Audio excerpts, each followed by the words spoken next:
अस्सलाम वालेकुम नाज़रीन, मैं हूं नौमान खान और आप देख रहे हैं पाक अफेयर्स। आज 11 अप्रैल बरोज़ मंगल, यकीनन 10 अप्रैल की तारीख गुजर चुकी है, जो कि सुप्रीम कोर्ट ऑफ पाकिस्तान के चीफ जस्टिस उमर अता बंदियाल ने इलेक्शन कमीशन को दी थी कि आपने रिपोर्ट एक सबमिट करानी है कि आपको फंड्स रिसीव हुए हैं या नहीं हुए इलेक्शंस के हवाले से। पंजाब में इलेक्शंस करवाने के हवाले से 21 अरब रुपए हुकूमत पाकिस्तान को पाबंद किया था, बल्कि वजारत ख़जाना को ये हुक्म जारी किया था कि आपने इलेक्शन कमीशन को 10 अप्रैल तक फंड्स देने हैं। अब वो फंड्स उनको मौसूल हो चुके हैं या नहीं हो चुके, और आज क्या इस पर कोई समाअत मुतवक्के भी है या नहीं, इस पर बात करेंगे। इसके साथ साथ शहबाज शरीफ की नाअहली से कबल एक बड़े वजीर आजम जो कि मौजूदा वजीर आजम थे, पाकिस्तान तहरीक इंसाफ से उनका ताल्लुक है, उनकी भी नाअहली हो चुकी है, और उनकी नाअहली बिल्कुल उस तरीके से हो चुकी है जिस तरीके से अभी शहबाज शरीफ की होनी है। और ये मैं प्रेडिक्ट इसलिए कर रहा हूं क्योंकि शहबाज शरीफ साहब वही गलती कर रहे हैं जो कि आज़ाद कश्मीर की वजीर आजम ने की। उनकी नाअहली क्यों हुई वो आपके सामने रखूंगा, और फिर शहबाज शरीफ के खिलाफ अपने खानदान वाले जो हैं वो इस वक्त जो है बड़े एक्टिव है कि किसी तरीके से शहबाज शरीफ को नाअहल करा दे। ये इनकी खानदानी साजिश हो रही है। मुझे जो बजाते खुद लगता है कि इनके खानदान में से अब लोग कुछ अपने लोग चाहते हैं कि वो शहबाज शरीफ को नाअहल करवा दे। वो किस तरीके से वो भी आपके सामने रखूंगा।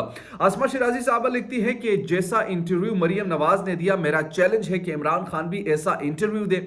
इमरान खान अपने ही चंद मनपसंद सहाफियों को इंटरव्यूज देते हैं, बाकी इंटरव्यू इतना अच्छा था कि इसके खिलाफ तहरीक इंसाफ को बाकायदा कैंपेन करना पड़ रही है। देखिए आसमा शिराजी साहिबा, आपकी सहाफत की मैं कदर करता हूं, लेकिन यहाँ पर बुनियादी तौर पर सवाल यह है कि बिल्कुल ऐसा इंटरव्यू अगर इमरान खान देने पर आ जाए तो मेरे ख्याल में यानी इमरान खान और फिर मरियम नवाज में कोई फ़र्क ही नहीं रहेगा, चूंकि आपको भी मालूम है कि किस तरीके से इंटरव्यूज़ शरीफ ख़ानदान प्लान करते हैं। आपने भी इंटरव्यूज़ किए हैं, आपने जहाज़ में भी इंटरव्यूज़ किए हैं, और आप जिस तरीके से आपको तो खैर बेहतर एक्सपीरियंस होगा, आपको तजुर्बा हासिल है कि वो किस तरीके से इंटरव्यूज़ देते हैं। फिर तलत हुसैन साहब भी जानते हैं कि नवाज़ शरीफ साहब कैसे इंटरव्यूज़ देते हैं, आपने भी नवाज़ शरीफ का इंटरव्यू किया, फिर आप भी जानती है कि वो कैसे इंटरव्यूज़ देते हैं। तो मेरे ख्याल में इमरान खान इस वक्त पाकिस्तान में ये एक वाहिद लीडर है जो आपसे इंटरव्यू से कम ये नहीं पूछता कि यार ये सवाल आप करें ये ना करें, कम से कम ये नहीं पूछते, सिर्फ वो टॉपिक पूछ लेते। जहां तक मेरी इंफॉर्मेशन है और अपनी इंफॉर्मेशन की बुनियाद पर ये मैं आपको बता रहा हूं, मरियम नवाज और इनकी सारी टीम आपसे पहले एक स्केजुअल जो क्वेश्चनर है वो मांगती है कि आप हमें ये क्वेश्चनर दे दें, वो फिर उसमें से सेलेक्ट करते हैं और बाद में फिर वो क्वेश्चंस अप्रूव करते हैं और कुछ डिससेलेक्ट करके आपको वापस भेज दे कि भाई आपने ये सवाल करना ये नहीं करना। तो ऐसे इंटरव्यू अगर सब इमरान खान देना चाहे तो वो भी दे सकते हैं, लेकिन चूंकि उन्होंने इंटरनेशनल इंटरव्यूज दिए, उन्होंने बड़े बीबीसी को दिए, CNN को दिए, सबको दिए, और उनमें एक बला का कॉन्फिडेंस है, उनका मुकाबला और इनके साथ नहीं किया जा सकता। आप चाहे जो मर्जी कर ले, आपकी अपनी पसंद नापसंद हो सकती है, मेरी भी पसंद नापसंद हो सकती है, मगर जब आप कंपैरिजन करते हैं एक लीडर का और एक सिर्फ एक खातून का, जिनका किरदार यही है कि वो एक साबिक वजीर आजम की बेटी होने के नाते अब वो टेक ओवर कर रही है, उनका आप कंपैरिजन एक 22, 23, 24 साल कैरियर से या अपने स्ट्रगल करने वाले इंसान से आप करें तो वो अच्छा नहीं है। बहरहाल खबरों की जानिब आते हैं, और पहली खबर जो मैं आपको देने वाला हूं वो शहबाज शरीफ को नाअहल करवाने की खानदानी साजिश हो रही है। अच्छा, ये बात की है जनाब आमिर मतीन साहब 92 न्यूज़ से वाबस्ता एक सीनियर सहाफ़ी है, और उन्होंने ये बात क्यों की, क्योंकि ख़ानदान की जानिब से शहबाज शरीफ को इस बुनियाद पर फोर्स किया जा रहा है कि जनाब शहबाज शरीफ साहब जो है वो अदालती हुक्म मानने से इनकार कर दे, यानी वो अदालती हुक्म को ना माने।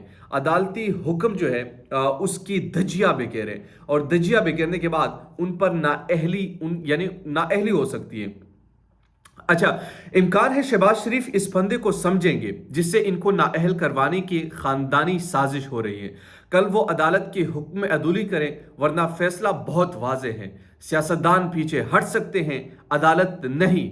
शहबाज सियासी शहीद बन सकते हैं, मगर फायदा किसको होगा? सोच रहे होंगे, शायद सोचें, सियासी शहादत या फिर नाअहली। अब आमिर मतीन ने बड़े पते की बात की है, वो इसलिए क्योंकि इस फंदे को वाकई समझने की कोशिश करें। मरियम नवाज तो वहां से ट्वीट करती हैं और उनको मालूम है कि वो क्या कहती है कि जनाब सिर्फ मजम्मत से बात नहीं चलेगी, बात चलेगी तो यानी इनको रोकना पड़ेगा, पार्लियामेंट को, अदलिया के हाथों को रोकना पड़ेगा। ये मरीम नवाज साहब के बाकायदा स्टेटमेंट्स है। यानी इससे मुराद ये कि इनकी किसी भी फैसले पर अमल नहीं होगा। आज आज़ाद कश्मीर के वज़ीर आज़म सरदार तनवीर इलियास, उनकी नाअहली हुई है। नाअहली तौहीन अदालत की वजह से हुई है। उनने एक केस में तौहीन अदालत के यानी अदालत के खिलाफ लबो लहजा जो इस्तेमाल किया था, गलत तरीके से किया था, उसमें उनको बुलाया गया था। वो केस था, उस बुनियाद पर उनको नाअहल कर दिया गया था, और वो तौहीन अदालत। अब चूंकि ये फैसला मानने से इनकार कर रहे हैं, जब आप फैसला मानने से इनकार करें तो इट्स मीन कि आप अदालत की तौहीन कर रहे हैं।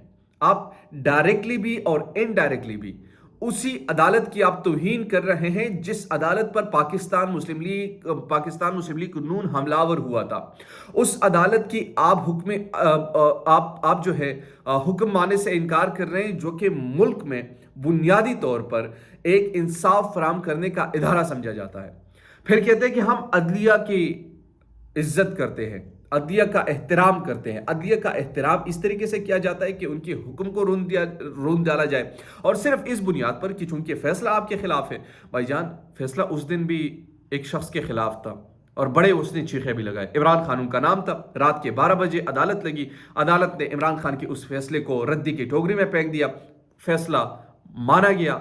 मानने के बाद असेंबलियां रिस्टोर हुई। रिस्टोर होने के बाद आप वजीर आजम बन गए। जब आप वजीर आजम अब बन गए तो अब यह नहीं हो सकता कि जनाब उनके लिए फैसला हो तो वो माना जाएगा, आपके लिए फैसला हो तो आप इनकार करें। ऐसा तो हो नहीं सकता मेरी जान। तो बहरहाल शहबाज शरीफ साहब ने जो ये अब ख़ानदानी जो साजिश है, इससे निकलना होगा। अब दूसरी बड़ी अहम चीज़ जो है, आईनी पाकिस्तान में कहीं पर नहीं लिखा कि इंतखाबात एक ही दिन में होने हैं। सलमान राजा बड़े एक सीनियर वकील है, उनका ये बुनियादी तौर पर कहना है कि जो ये पीडीएम बात कर रही है कि ये इंतखाबात एक दिन होने चाहिए, ये सब होना चाहिए। देखिए, हम आइन की बात करते हैं, हम जमहूर की बात करते हैं, हम कॉन्स्टिट्यूशन की बात करते हैं, आइनी बात करते हैं, तो पहला आइनी नुक्ता यह है कि जब असेंबली तहलील हो जाए तो 90 डेज में आपने इलेक्शंस करवाने हैं।